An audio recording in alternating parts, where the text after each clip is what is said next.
બોટાદ જિલ્લાના રાણપુરમાં ભાદર નદી ઉપરનો પુલ જર્જરિત હાલતમાં, ગ્રામ પંચાયત દ્વારા મામલતદારને આવેદનપત્ર આપવામાં આવ્યું। સ્ટોરી રિપોર્ટ બાય વિપુલ લુહાર, રાણપુર। પરવેશ કોઠારિયા, સદસ્ય રાણપુર ગ્રામ પંચાયત।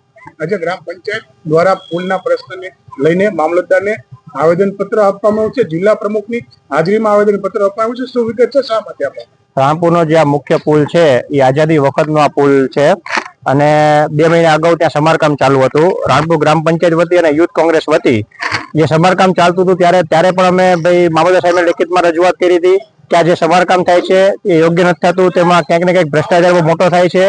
એ સમારકામ ચાલતું ત્યાં એ જે રેલિંગ નાખતા હતા, રેલિંગ વચ્ચે બહુ મોટી જગ્યા હતી।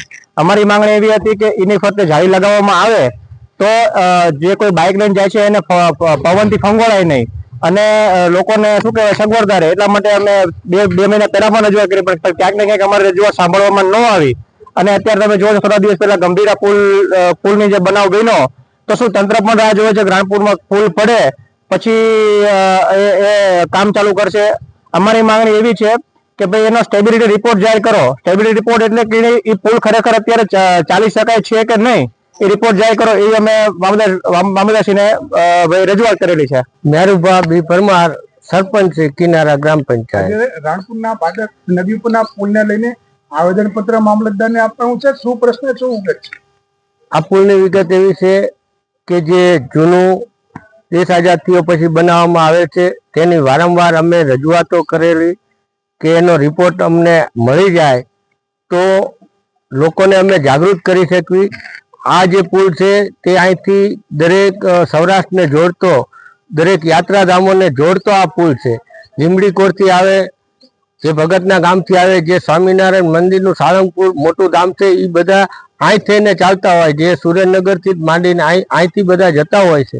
તો આ પુલ ઉપર વાહન વ્યવહાર ને બધો જાજો છે, એના માટે થઈને અમે રજૂઆત કરેલી અને જે તે સમયે જે સારી રેલિંગ હતી એ તોડીને અત્યારે લોખંડની કરવામાં આવી છે। તે તમે જુઓ તો નીચેથી કોઈ પુલ ઉપર બાઇક લઈને ઊભા હોય ને નાના છોકરા તોય દોડીને પડી જાય એવી સ્થિતિ છે। થોડા દિવસ પહેલા જ ગાંધીનગરથી અને સુરેન્દ્રનગર નેશનલ હાઈવે નેશનલની ટીમ અહીં રાણપુર પુલની તપાસ માટે આવી હતી। એમના દ્વારા એવું કહેવામાં આવ્યું છે કે આ જગ્યા પર પુલ નવો નહીં બને, જે રાણપુરમાં જે બાયપાસ નવો બ્રિજ બનવાનો છે। તો શું કહેતું? અમે એમને એ રજૂઆત કરી છે કે તમે પુલ નવો ન બનાવવાનો હોય તો અમને એનું સર્ટિફિકેટ તો આપી દો કે આ તકે એવું, કે પછી આ ગંભીરા પુલ ગણે આપણે એની રાહ જોવાની અને ત્યારે જ તે માનો કે આપણે કંઈક અકસ્માત થાય ત્યારે આની વ્યવસ્થા કરવાની।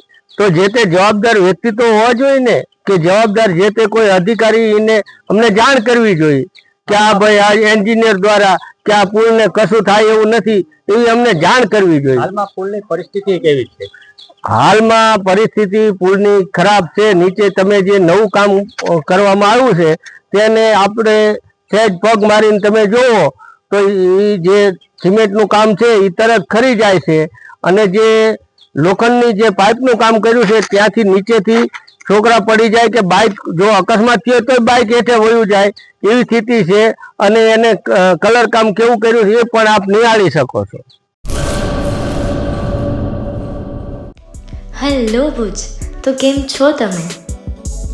આજે હું તમને એવા શોરૂમની વિઝિટ કરાવું છું જે છેલ્લા 10 વર્ષથી કચ્છની જનતાના પ્રેમ અને વિશ્વાસથી મહેકતું લુગડા બજાર ફેમિલી શોરૂમ। આ શોરૂમમાં સ્ટાર્ટિંગ પ્રાઇસ 399થી છે, જેમાં kids wear, girls wear, boys wear અને જેન્ટ્સ વેર અને લેડીઝ વેરમાં પણ ન્યૂ વેરાયટીવાળું કલેક્શન પણ જોવા મળી રહેશે। અને જેન્ટ્સ માટે વેડિંગ કલેક્શન અને કુર્તા કલેક્શન પણ બહુ જ સારું છે। એનિમલ મૂવીનો પાર્ટ 2 આવે કે ના આવે, પણ એનાથી પહેલાં અમે લઈ આવ્યા છીએ લુગડા બજાર પાર્ટ 2, જેમાં તમને કિડ્સ વેરમાં વિન્ટર વેર સમર કલેક્શનનો ન્યૂ સ્ટોક આવી ગયો છે। લેડીઝ વેરમાં પણ ન્યૂ ડિઝાઇનમાં kurti, top and coat set best price थी स्टार्ट थाय छे। तो जेंट्स वेर में भी मिल जाएगा boss. Leather, jacket, brand pants and check shirts, formal shirts, track pants पर बेस्ट थी बेस्ट प्राइस साथे।